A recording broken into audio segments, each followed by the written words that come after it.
Hello friends, welcome to modern classes. देखिए, हम लोग इस सीरीज़ में पढ़ रहे हैं आर एस अग्रवाल के बुक को, जिसके तहत हम लोग परसेंटेज को पढ़ रहे हैं।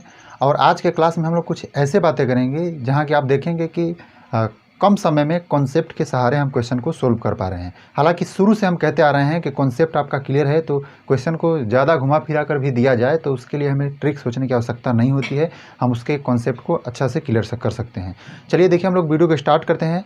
देखिए, हमारा पहला क्वेश्चन कुछ इसमें इस प्रकार से है। कहा जा रहा है, एक व्यक्ति ने एक घर 5 लाख रुपए में खरीद कर उसे किराए पर दे दिया और उसे प्रति वर्ष जो कुल किराया मिल रहा है उसका 12.5% मरम्मत के लिए वो रखता है। और उसके बाद कह रहा है कि 1660 रुपये यानी 1660 रुपया वह टैक्स के रूप में गृह का कर, मतलब कि घर का कर दे देता है। उसके बाद फिर कहा जा रहा है कि उसे लास्ट में जो लागत लगाया है उसका 10% केवल बच पाता है। तब हमसे पूछ रहा है कि आप बताइए कि उसे मासिक किराया कितना आता है। समझने का प्रयास कीजिएगा। जो किराया है, मान लीजिए, यहाँ ध्यान दीजिएगा, एक किराया, इस किराया में क्या क्या कर रहा है भाई, जो किराया आ रहा है इसको 3 भागों में खर्च कर रहा है। कैसे कैसे? पहले बताया जा रहा है कि वह 12.5% वह क्या कर रहा है, उसका मरम्मत, जैसे कि कोई घर वगैरह खरीद लिया है तो खरीदने के बाद घर में बीच में पेंट कराया, दरवाज़ा का खिड़की कुंडी वगैरह टूट गया तो उसे मरम्मत करा, मतलब ये सब करने में उसे क्या लगता है, तो उसे 12.5% लग जाता है। उसके बाद जो दूसरा बात हमसे कह रहा है कि वह 1660 रुपया टैक्स के रूप में दे देता है, 1660 रुपया। और लास्ट में जो बचता है उसके क्या है, उसके जितना में ख़रीदा था उसके, यानी कि जो लागत मूल्य था उसका 10%, उसका लागत मूल्य क्या है भाई, 5 लाख रुपया है। इकाई, दहाई, सैकड़ा, हज़ार, 10,000, लाख, इसका कितना, 10%। जब 10% का मतलब कहें तो 0 से 0 कैंसिल कर देंगे तो यहाँ से निकलेगा 50,000, यानी 50,000 उसका सेविंग हो पा रहा है। समझ पा रहे हैं? यानी 50,000 लास्ट में बच रहा है इन दोनों को खर्च करने के बाद। तो थोड़ा सा इस बात को समझा जाए तो हम यह कह रहे हैं कि यदि इसको आप फ्रैक्शन के रूप में लिख रहे हैं तो फ्रैक्शन के रूप में क्या होगा, इसका वैल्यू हो जाएगा 1/8। इसका मतलब हम ऐसा कह सकते हैं कि ये जो मरम्मत में 12.5% का खर्च हुआ है, इसका मतलब कि यदि पूरा हमारा 8 रुपया धन हो तो उसमें से मरम्मत में 1 रुपया खर्च हो रहा है। बस इसी चीज़ को हम मान रहे हैं कि जो किराया है हमारा 8 है तो उस पीरियड में 1 हमारा मरम्मत में चला गया। अब बाकी ये दोनों क्या हैं, मिलकर 7 का निर्माण करेंगे। हम क्या कह रहे हैं, इस बात को थोड़ा समझने का प्रयास कीजिएगा तो कॉन्सेप्ट आपका बहुत ही ज़्यादा क्लियर होगा। ये दोनों मिलकर 7 का भाग निभाएंगे तो 1 हमारा क्या होगा, मरम्मत में जाएगा। और दोनों के यदि जोड़ा जा रहा है तो हमारा क्या प्राप्त हो रहा है भाई, जब दोनों को जोड़ा जा रहा है तो 50,000 और 1,660 यानी 51,660 रुपया हमें प्राप्त होगा। ठीक है, हमसे पूछ रहा है किराया क्या है, इसका मतलब 8 का वैल्यू पूछ रहा है। यहाँ 7 का वैल्यू दिया है और 8 का वैल्यू पूछ रहा है, तो हम 1 का वैल्यू पहले निकालेंगे। 1 का वैल्यू क्या हो जाएगा भाई, 51,660, और उसके बाद भाग देंगे हम 7 से, और फिर हम 8 से गुणा करके 8 का क्या करते हैं, वैल्यू निकाल सकते हैं। जैसे इसको पहले काट देते हैं तो 7 से करेंगे तो 7 7 49, यहाँ से 2 बचेगा, और 7 3 21, यहाँ से बचेगा 5, और 7 8 56, उसके बाद हो जाएगा 0। यहाँ तक क्लियर है? उसके बाद यहाँ हम देख रहे हैं कि 7380 हमारा आ गया। 1 का वैल्यू हमें क्या चाहिए, इस किराए का वैल्यू, मतलब 8 का वैल्यू चाहिए। तो 8 का वैल्यू क्या हो जाएगा, 7380 गुणे क्या हो जाएगा, 8। 8 में जब 0 से करेंगे तो 0, 8 8 64, और उसके बाद 6 हो जाएगा, 8 3 24, 24 36 के 0 हासिल 3, 8 7 56, 56 3 कितना आ जाएगा, 56 57 58 59, यानी 59 0 40 आ जाएगा, यानी 59 0 40 यानी 59,040 रुपया उसे क्या मिल रहा है, उसे किराया के रूप में मिल रहा है। आशा करते हैं कि इस बात को आप समझे होंगे। यह बहुत ही शानदार तरीका है, आप इसको फ्रैक्शन में मान के बनाइएगा तो अच्छा रहेगा। हाँ, लेकिन यदि यही मरम्मत वाला जो है पैसा वो मतलब पूरा परसेंटेज में दिया होता, मान लीजिए 10% दिया होता, तो हम इस चीज़ को डायरेक्ट 90% मान के वहाँ से 100% का वैल्यू निकाल सकते थे। लेकिन हम इसको फ्रैक्शन में इसलिए चेंज किए हैं क्योंकि जो यहाँ वैल्यू हमें दे दिया है वह भिन्न के रूप में दे दिया है, इसलिए हमें थोड़ा सा इसे घटाने बढ़ाने में थोड़ा प्रॉब्लम हो सकती है, इसलिए हमें ऐसा प्रयोग किए हैं। चलिए नेक्स्ट क्वेश्चन देखते हैं। तो चलिए दोस्तों, देखिए हमारा जो अगला प्रश्न है कुछ इस प्रकार से है। कहा जा रहा है कि रमेश अपनी आय का 20% बचत करता है। फिर कहा जा रहा है कि 2 वर्ष बाद उसकी आय है वह 20% वृद्धि कर गई, यानी बाद वृद्धि हो गया, तो पहले जितना बचत कर सकता है, तब कह रहा है कि उसके खर्च में कितना % का वृद्धि हुआ है। पहले बातों को समझिएगा तो इस चीज़ को आप बिना कलम उठाए लगा सकते हैं। ध्यान समझिए कैसे हम बता रहे हैं। यहाँ कहा जा रहा है कि आज उसका जो कमाई है वह 100 रुपया है, लेकिन क्या कर रहा है, 100 रुपया यदि हम मान रहे हैं तो उस पीरियड में कहा जा रहा है कि वह यदि उसका जो क्या बोलते हैं आय है 20% बढ़ गया, इसका मतलब कितना हो जाएगा भाई, 120। क्या है, ये प्रेजेंट में है, 2 साल के बाद ये वाला हमारा है, ये क्या है, 2 साल के बाद है, ये वाला हमारा कमाई है, और ये वाला क्या है, हमारा पहले का है। और पहले में क्या कहा जा रहा है कि जो रमेश है वह अपने आय का 20% बचत करता है। जितना कमा रहा है उसका यहाँ क्या है, बचत है, बचत यानी सेविंग कर रहा है कितना, 20%। इसका मतलब खर्च भी कर रहा होगा, तो खर्च कितना कर रहा होगा भाई, खर्च उसका 80% हो रहा है, मतलब 80 रुपये मान के चलिए ना, क्या दिक्कत है, परसेंटेज में ही मान के, सॉरी सही मान के चलिए। हम ऐसा कह रहे हैं रमेश जिस दिन 100 रुपये कमा रहा था उस समय उसका बचत 20 रुपये हो रहा था और 80 रुपये उसका क्या हो रहा था, खर्च हो रहा था। लेकिन 2 साल के बाद उसका जो कमाई है वह बढ़ गया है, मतलब इनकम बढ़ गया है, 20 रुपये बढ़ गया है, यानी 20% बढ़ने का मतलब 100 पर 20 रुपये बढ़ा है, 120 रुपये हो गया है।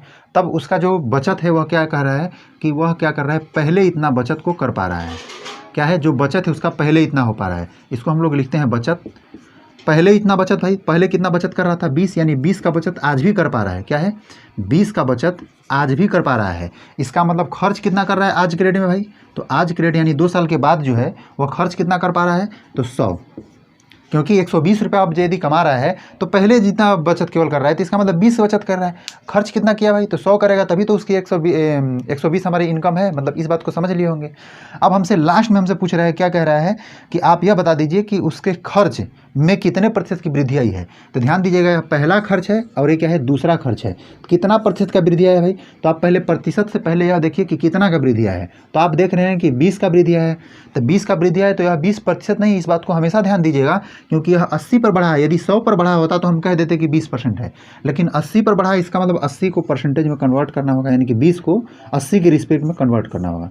तो 20 80 का कितना परसेंट है, तो 80 से भाग देंगे हम, 100 से गुणा कर देंगे, यानी कि हम कह देंगे 4 और 4 से कर देंगे तो 25% हमारा क्या हो जाएगा, आंसर हो जाएगा। समझ पा रहे हैं, यानी ऐसे प्रश्न को आप ऐसे सोल्व कर सकते हैं और कितना आसान तरीका है।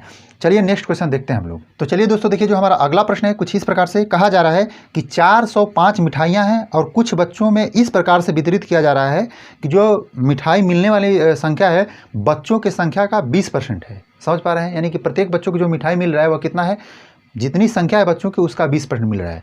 तो इसको आप लोग यदि मान के बना रहे हैं बेसिक तरीका से तो आसानी से बन जाएगा। मान लेते हैं जो हमारे बच्चे हैं वो क्या है, यक्स हैं। क्या है, बच्चों की संख्या हमारी यक्स है। जब यक्स बच्चे हैं तब उस पीरियड में देखा जाए तो उनको जो मिलने वाला मिठाई होगा वह कितना होगा भाई, तो यक्स का 20% होगा। ऐसे नहीं समझे, थोड़ा सा हम बड़ा लिखते हैं, बहुत छोटा लिखा गया, यक्स का 20%, यानी हम ऐसे कहें तो 20 5 100, यानी यक्स बटा 5 मिलेगा। यानी यक्स बच्चे हैं तो प्रत्येक बच्चे को कितना मिलेगा, यक्स बटा 5 मिठाई मिलेगा। आप बताइए, जैसे हम ये कह रहे हैं कि मान लीजिए 5 बच्चे हैं और प्रत्येक बच्चों को 4 मिठाई मिल रहा है, तो टोटल कितनी मिठाइयाँ बांटी जाएगी, तो दोनों को मल्टीप्लाई करने के बाद आपको जो मिलेगा वही पता चलेगा कि नहीं हमारा क्या है, पूरा मिठाई है। उसी प्रकार से हम थोड़ा सा यहाँ दिमाग लगाने के विषय में कह रहे हैं आपसे। हम यह कह रहे हैं कि यक्स बच्चे हैं और प्रत्येक को इतना मिल रहा है, तो कुल कितना मिठाई बांटा जाएगा भाई, तो यक्स में आप मल्टीप्लाई कीजिएगा यक्स बटा 5 से, तो टोटल मिठाई की संख्या प्राप्त होगी हमें, और जो कि हमें बताया जा रहा है कि 405 है। आप इसको यदि सोल्व कीजिएगा तो यक्स स्क्वायर बराबर हमारा हो जाएगा 405 गुणे 5 हो जाएगा। हम इसको मल्टीप्लाई करने में थोड़ा कतरा रहे हैं, क्यों कतरा रहे हैं इस बात को ध्यान दीजिएगा। यहाँ हम ऐसा कर सकते हैं, इसका गुणनखंड करें तो 81 गुणे 5 कह सकते हैं क्या, यानी इसको ऐसे कर दीजिए, यानी कि यदि हम 5 से मल्टीप्लाई करके देखें तो देखिए इतना आ जाता है। हम यदि यक्स का वैल्यू निकालें तो यह रूट में चला जाएगा, 81 गुणे 5 और 81 का वर्गमूल हमारा 9 निकल के आता है और 5 5 25 का वर्गमूल 5, यानी हम ऐसा कह सकते हैं कि जो हमारा यक्स का वैल्यू होगा क्या होगा भाई, 45। ठीक है, यानी कि हमारे बच्चे कितने भाई, मतलब उसमें जो भी संख्या में बच्चे भाग ले रहे हैं वो कितना मिल रहे हैं, वो 45 हैं। लेकिन हमसे क्वेश्चन लास्ट में क्या कहा है, हमसे कहा जा रहा है कि प्रत्येक बच्चों को कितनी मिठाइयाँ मिली हैं। मतलब यदि हमारे पास यदि 45 बच्चे हैं तो उनका 20% यानी उसका 5वां भाग हमें क्या मिला है, केवल एक बच्चे को मिठाई मिला है। इसका मतलब 45 बटा में 5 हम कह देंगे, 5 से काटेंगे तो 9 हो जाएगा, यानी 9 मिठाई सबको मिला है। या आप इस चीज़ को ऐसे नहीं समझ रहे हैं तो इस चीज़ को ऐसे समझ लीजिए कि 45 का केवल 20% मिला है, तो 45 का 20% यदि निकालें तो 20 5 100 5 9 45। आप ऐसे भी कह सकते हैं कि 9 मिठाई प्रत्येक बच्चे को मिला है। आशा करते हैं इस बात को आप समझे होंगे। थोड़ा सा बेसिक कॉन्सेप्ट इसमें आपको लगाना होगा, कोई दूसरा तरीका लगाते हैं तो कहीं ना कहीं ज़्यादा समय लगेगा। चलिए नेक्स्ट क्वेश्चन देखते हैं। तो चलिए दोस्तों देखिए, जो हमारा अगला प्रश्न है कुछ औसत से लिया गया है। हालांकि हम औसत पहले मतलब दूसरे वीडियो में मतलब दूसरे सीरीज में हम पढ़ा चुके हैं कि औसत क्या होता है। यदि आप लोग उस वीडियो को नहीं देखें तो जाकर पूरा देखिए, क्योंकि उसको आप देखें तो देखिए उसी मेथड से हम बताने का प्रयास करेंगे कि देखिए आप इसको कितना कम समय बना सकते हैं। देखिए इसमें क्वेश्चन क्या बताया जा रहा है कि एक परीक्षा में पूरी कक्षा की जो औसत अंक है 80 है। उसके बाद बताया जा रहा है कि इनमें 10% विद्यार्थी ने 95% अंक प्राप्त किए और 20% विद्यार्थी ने 90 मतलब अंक प्राप्त किए हैं। तब कह रहा है कि विद्यार्थियों का जो औसत यानी शेष विद्यार्थी हैं उनका औसत प्राप्तांक क्या है, समझिएगा, थोड़ा समझिएगा। ऐसे कहा जा रहा है, मान लीजिए हम 100 विद्यार्थी मान रहे हैं पूरे विद्यालय में, यानी विद्यालय यानी कक्षा में जिसका परीक्षा हो रहा है 100 विद्यार्थी हैं, इनका औसत प्राप्तांक क्या है, 80 है। लेकिन कहा जा रहा है कि इसमें जो 10% है उनका 95 है। क्या है, 10% है उनका क्या है, 95 है। तो और फिर उसके बाद बताया जा रहा है कि जो 20% है उनका क्या है, 90 है। 20% क्या है, 90। अब ध्यान दीजिए 100 टोटल है, उसमें से 20 और 10 30 का हमें वैल्यू पता चल गया, हमें प्राप्तांक पता चल गया, औसत प्राप्तांक। तो 70 का यदि हम बात करें, यानी इसमें कितना बचे भाई, टोटल 100 हैं, तो 100 में से यदि ये दोनों मिलकर 30 यदि हो जाते हैं तो हमारे पास कितने बचे, केवल 70। यानी 70 लोग मिलके औसत प्राप्तांक क्या प्राप्त किए हैं, इसी के विषय में हमसे पूछा जा रहा है। इसको यदि आप निकालना चाहें तो देखिए इसको कितना शॉर्टकट तरीका से हम बताने का प्रयास कर रहे हैं। ध्यान समझिएगा। पहली चीज़ हम आपको बेसिक बताएंगे, हालांकि आप मान लेते हैं कि आप पिछला वीडियो यदि नहीं देखें तो कोई दिक्कत नहीं है, हम बेसिक बताएंगे। देखिए इसमें देखिए कि इस औसत से यह कितना अधिक है, तो 15 अधिक है। ठीक है, इसको औसत से देखा जाए तो कितना है अधिक, यह 10 अधिक है। ध्यान दीजिएगा 15 अधिक है कितने लोगों पर भाई, 10 लोगों पर। ठीक है, 10 लोगों पर 15 अधिक है। मेन औसत से कितना अधिक है, 15 अधिक है 10 लोगों के लिए। यहाँ देख रहे हैं 20 लोगों के लिए अधिक है कितना, 10। तो इसका मतलब 20 से मल्टीप्लाई कर दिए। हम यह देख पा रहे हैं कि पहले वाले से और यहाँ दूसरे वाले से हम इसको ऐसे कर दे रहे हैं, समझिएगा, क्योंकि आगे हम लिख नहीं सकते हैं। यहाँ देखिए, या लिख देते हैं, चलिए ऐसा मान लेते हैं कि देखिए यहाँ हम देख रहे हैं कि 150 अधिक अंक प्राप्त किए हैं और यहाँ देख रहे हैं हम कि 200 अधिक अंक प्राप्त किए हैं। कुल मिलाकर देखा जाए तो 3 यानी कि 350 यानी 350 अंक अधिक प्राप्त किए हैं। अच्छा, ये 300 अधिक अंक प्राप्त किए हैं तो आखिर सब में जब देखा जा रहा है तो 80 कैसे हो जा रहा है? तो आप लोग जवाब यहाँ दीजिएगा कि सर आप देख रहे हैं कि जो 80 है वह कहीं ना कहीं इन लोगों के, जो इन लोग का जो ज़्यादा नंबर है वो कहीं ना कहीं इन लोगों में फुलफिल हुआ है, इसी के कारण हमारा क्या है, यह 80 हो गया है। नहीं समझे इस चीज़ को तो थोड़ा समझिएगा तो आसानी से आ गया। पहले हम आगे बढ़ते हैं। यानी हम कह सकते हैं कि 70 लोगों को 350 दिया गया है। तो 70 लोगों को 350 दिया गया है तो एक लोगों पर कितना पड़ा, तो आप बताइएगा कि सर 350 में 70 से भाग दे दीजिए। यहाँ से देख पाएंगे कि 7 5 35 यानी एक लोगों को 5 दिया गया है। कैसे, यानी टोटल सब मतलब सबको 80 होने के लिए 5 दिया गया है। इसका मतलब यह 70 पहले से 75 थे। 70 लोगों का जो प्राप्तांक है वह क्या है, 75 था। ये जब दे दिया गया था तब हमारा क्या हो गया था, 80 हो गया था। हम कह सकते हैं कि 70 लोगों का जो औसत प्राप्तांक है वह क्या है, 75 है। आप समझ पा रहे हैं? इस तरह से ऐसे प्रश्न को आप शॉर्टकट में कर सकते हैं, लेकिन ऐसा मान के चल रहे हैं आपको ये बात नहीं समझ में आया। बेसिक से कैसे सोल्व कीजिएगा, यह देखिए 100 लोग हैं तो हम ऐसा मान ले रहे हैं, जैसे देखिए हम ऐसा कह रहे हैं कि 100 लोग हैं तो इनका प्राप्तांक है क्या हमारा है, 80 है। तो हम ऐसा कह सकते हैं 100 गुणे 80, 100 गुणे 80। इसका मतलब यहाँ से क्या निकलेगा, सारा योग निकलेगा। क्या निकलेगा, योग। और उसके बाद हमें क्या बताया जा रहा है कि 10 लोगों का 95 है। तो ध्यान दीजिएगा इन सभी लोगों का योग अलग अलग योगों का क्या होगा, योग बराबर होगा। यानी 10 लोगों का क्या है, 95, इसका योग हो जाएगा हमारा 10 लोगों का 95, फिर 20 लोगों का 90 है, प्लस 20 गुणे 90 हो जाएगा। फिर उसके बाद 70 लोगों का क्या है हमको पता नहीं है, तो आप ऐसे कीजिएगा 70 गुणे यक्स। अब इसको सोल्व करके जो यक्स का वैल्यू निकलेगा आप लोग निकाल कर देखिएगा, 75 ही आएगा। आप लोग बताइए कि आप लोग को ए वाला नियम आसान लगा या इसको सोल्व करना आसान लग रहा है। हालांकि हम बताने में समय जरूर लिए हैं, लेकिन ये काम करना आसान है। चलिए हम लोग नेक्स्ट क्वेश्चन देखते हैं। तो चलिए दोस्तों देखिए, जो हमारा अगला प्रश्न है कुछ इस प्रकार से है। कहा जा रहा है कि एक परीक्षा के कुल परीक्षार्थी 37.5% लड़की थी। मतलब जो कुल परीक्षार्थी मतलब परीक्षा देने वाले जितने भी संख्या है उसमें 37.5% क्या है, लड़कियां हैं। उसके बाद हमसे कहा जा रहा है कि 62.5% लड़कियां तथा 75% लड़के उत्तीर्ण हुए हैं। तब हमसे कहा जा रहा है कि यदि 342 लड़कियां अनुत्तीर्ण हैं तो कितने लड़के जो हैं वह अनुत्तीर्ण हुए हैं, इसके विषय में पूछा जा रहा है। देखिए इसको कैसे लगा सकते हैं, ध्यान दीजिएगा। हम ऐसा कह रहे हैं 100% टोटल स्टूडेंट हैं जिसमें कि गर्ल और बॉय दिया गया है, गर्ल और बॉय। ऐसा कहा जा रहा है कि 37 सही 1/2% जो है लड़की है, बाकी क्या है, लड़का है। उसके बाद बताया जा रहा है कि जो भी लड़की है उस लड़की में से कुछ लोग पास हैं, यानी 62 सही 1/2% क्या है, पास हैं, और बाकी देखिए पास हो गए हैं और ये क्या हो गए हैं, फेल हो गए हैं। दिया है जो बस उसी के विषय में हम लोग लिख रहे हैं। हमको पता नहीं है कि लड़का कितना है, लेकिन इतना बात कहा है कि जो मतलब 75% लड़के हैं वो क्या हैं, पास हो गए हैं, बाकी सब क्या हो गए हैं, फेल हो गए हैं। इसका मतलब हम ऐसा कह सकते हैं, यहाँ तो हमें पता चल जाएगा 25% लोग क्या हो गए हैं, फेल हो गए हैं। अब उसके बाद थोड़ा समझने का प्रयास कीजिएगा। जब ऐसा प्रश्न आ गया तो हम कैसे बनाएंगे, थोड़ा समझिए। इसको आप लोग फ्रैक्शन वैल्यू लिख दीजिए, तो इसका फ्रैक्शन वैल्यू क्या हो जाएगा 3/8, और इसका भी फ्रैक्शन वैल्यू लिख दीजिए, क्या लिखिएगा इसका 5/8। अब देखिए, अब थोड़ा समझने का प्रयास कीजिएगा, इसको कैसे सोल्व कीजिएगा।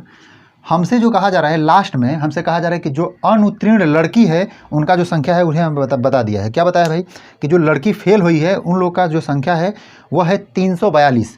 इनका जो संख्या है, जो फेल वाली लड़की है, इसका क्या है 342 है। तो हम इसके पास पहुँचते हैं, कैसे पहुँचेंगे ध्यान समझिएगा। हम ऐसा कह रहे हैं कि इसको 100% के रूप में यदि हम यक्स मान दे रहे हैं, यक्स मान दे रहे हैं, हमें क्या पूछ रहा है, हमसे लास्ट में जो भी पूछ रहा है उसको भी देख लेते हैं। हमसे लास्ट में जो पूछ रहा है, हमसे पूछ रहा है कि आप बताइए कि कितने लड़के अनुत्तीर्ण हुए हैं, इनको पूछा जा रहा है, मतलब इनकी संख्या क्या है, इसके विषय में पूछा जा रहा है। तो कहीं ना कहीं इसके सहारे हमें इस तरह से आना होगा, तभी जाके हमारी बात बनेगी। ध्यान से समझिएगा, हम ऐसा कह रहे हैं कि यदि टोटल यक्स हैं तो उसमें से 3/8 क्या है, लड़की हैं, तो इसका 3/8 कर दिए, मतलब पूरा लड़की हो गया हमारा। अब लड़की में से 5/8 जो है वह पास हैं, इसका मतलब ध्यान दीजिएगा 5/8 यदि पास हैं तो 3/8 क्या है, फेल है। नहीं समझे तो इस बात को हम कह रहे हैं कि 5/8 कहने का मतलब कि टोटल यदि 8 है तो उसमें 5 पास हो गए हैं, तो बाकी जो 3 हुए वो क्या हो गए, फेल हो गए। इसी बात को हम कह रहे हैं कि जो 3/8 होंगे क्या होंगे, फेल होंगे। 5/8 यदि पास हैं तो हम इसका फिर से 3/8 निकालेंगे, तो यहाँ से टोटल फेल की संख्या निकलेगी। अब फेल की संख्या क्या बताया है, 342 बताया जा रहा है। यहाँ तक बात समझ रहे हैं।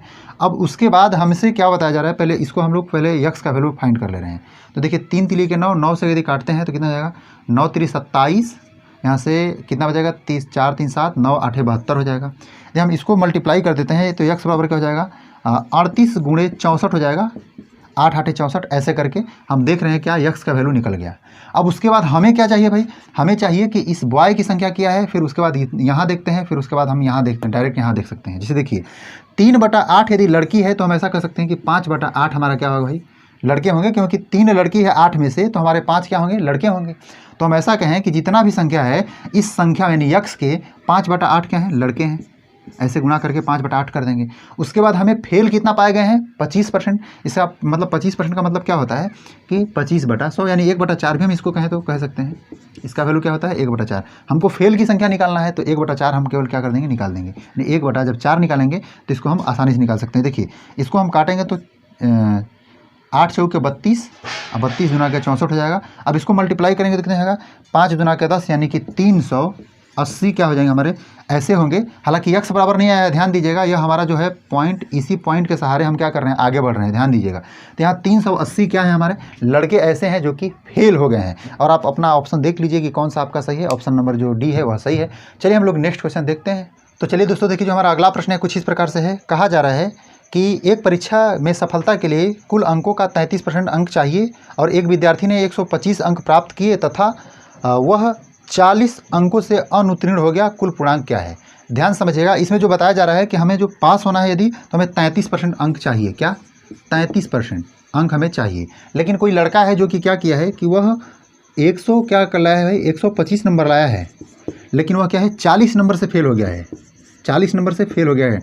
तो इसका मतलब यह है कि यदि 40 नंबर यदि वह और ला देता तो वह क्या है, पासिंग मार्क्स तक चला जाता, मतलब पास हो जाता। यदि हम देखें तो दोनों के यदि जोड़ देते तो कितना लाना पड़ता भाई उसे, तो 40 और 20 कितना 60, यानी 165 नंबर उसे क्या होता, लाना पड़ता। क्या है, 165 नंबर उसे लाना होता पास होने के लिए। अब 165 नंबर वो नहीं ला पाया है, इसका मतलब 165 नंबर ला देता तो पास होता। इसका मतलब वह 33% का वैल्यू है। क्या है, यह जो है 165 वह क्या है, 33% है। आपको बस इतना समझना है कि यह जो है वह वैल्यू 33% का दिया है, तो हमें 100% पूछा जा रहा है। क्या पूछा जा रहा है, 100%, यानी कि पूर्णांक हमसे पूछा जा रहा है। तो इसका मतलब ऐसा कह देंगे 165 जो है वह क्या है 33% है, और फिर मल्टीप्लाई कर देंगे 100 से। 33 से भाग देंगे तो 1% निकलेगा, 100 से मल्टीप्लाई करेंगे तो 100% निकल जाएगा। देखिए 33 से यदि हम भाग दे रहे हैं तो यह 5 बार में कटेगा, यानी कुल मिलाकर हमारे पास कितना हुआ, 500 नंबर यदि हमारा है, तो इसका मतलब वो क्या है, पूर्णांक है, यानी पूरा जो नंबर है वह क्या है, 500 नंबर है। चलिए हम लोग नेक्स्ट क्वेश्चन देखते हैं। तो चलिए दोस्तों देखिए, जो हमारा अगला प्रश्न है कुछ इस प्रकार से है। कहा जा रहा है कि 2 विद्यार्थी हैं और एक परीक्षा में बैठे हैं। उनमें से एक विद्यार्थी है वह दूसरे से 9 अंक ज़्यादा प्राप्त किया है, और फिर कहा जा रहा है हमसे कि यदि दोनों का प्राप्तांक के रिस्पेक्ट में उसका नंबर देखा जाए तो वह क्या है, 56% है। तो उनके प्राप्तांक क्या है, मतलब दोनों का अलग अलग प्राप्तांक क्या है। इसमें जो है वह 2 लोग हैं, ए है और बी है, और दोनों में कहा जा रहा है कि एक क्या है 9 नंबर अधिक प्राप्त कर रहा है। तो मान लेते हैं जो ए है वह क्या है 9 नंबर अधिक प्राप्त कर रहा है, और हमसे कहा जा रहा है कि जो दोनों का प्राप्तांक है उसका 56% अकेले यह प्राप्त कर रहा है। समझिएगा, जैसे मान लेते हैं दोनों का प्राप्तांक हमारा क्या है 100% है, क्या 100%, तो अकेले यह 56% प्राप्त कर रहा है। तो दूसरा क्या होगा भाई, तो आप बोलिएगा सर 44% प्राप्त करेगा। आप देखिएगा यदि परसेंटेज के रूप में डिफरेंट देखिएगा तो यहाँ से 12% का डिफरेंट हमें मिला है, और यह 12% का डिफरेंट किसको कारण हुआ है भाई, क्योंकि जब 9 नंबर अधिक हुआ है इसीलिए तो यह 12% अधिक हो गया है। तो 9 नंबर 12% को बता रहा है, इसका मतलब हम ऐसा कहेंगे कि 1% निकालने के लिए हम 12 से भाग देंगे। हमें पहले का यदि निकालना है तो हमें क्या करना होगा, 56 से गुणा करना होगा। यानी हम ऐसा कह सकते हैं कि 3 तिले के 9 और 3 चौके 12, और 4 से करेंगे तो 4 के 4, 4 चौके 16, 14 28 चौथिया 42, यानी इसको कितना नंबर मिला होगा भाई, 42 नंबर मिला होगा। और दूसरा का हमको पूछ रहा है कि बी को कितना नंबर मिला है भाई, तो 9 बटा में हम 12 करेंगे तो हमारा 1% तो निकलेगा ही। अब हमें मल्टीप्लाई करना है क्या 44 से, तो हम ऐसा कर देंगे कि 3 तिले के 9, 3 चौके 12 और 4 से करेंगे तो 11 बार में, और 11 तियाँ 33, इसका मतलब 33 नंबर किसको मिला होगा, बी को। रिपीट कर रहे हैं समझाने के लिए, हमें यह कह रहे हैं ए और बी जब दो लोग हैं तो पहला 9 नंबर अधिक प्राप्त किया है, और दूसरा बात हमसे कह रहा है कि दोनों के मतलब दोनों के प्राप्तांक का 56% अकेले प्राप्त किया है। तो दोनों का प्राप्तांक यदि 100% है तो 56% ए, बाकी 44% ए। यहाँ से डिफरेंट हमें पता चला, जो कि हम कंपेरिजन करके 1% का वैल्यू निकाल दिए। पहले का 56% निकाले और दूसरे का 44%। थोड़ा फास्ट बता रहे होंगे, समझ में आ जाएगा क्योंकि यह छोटा सा प्रश्न है। आशा करते हैं कि इस वीडियो के माध्यम से हम जो भी कुछ आपको प्रयास किए हैं बताने का आपको समझ में आया होगा। यदि ऐसा है तो आप हमारे वीडियो को लाइक कर दीजिए, दोस्तों के साथ शेयर कर दीजिएगा। आज के लिए बस इतना ही रहने देते हैं, मिलते हैं नेक्स्ट वीडियो में, तब तक के लिए आपका धन्यवाद।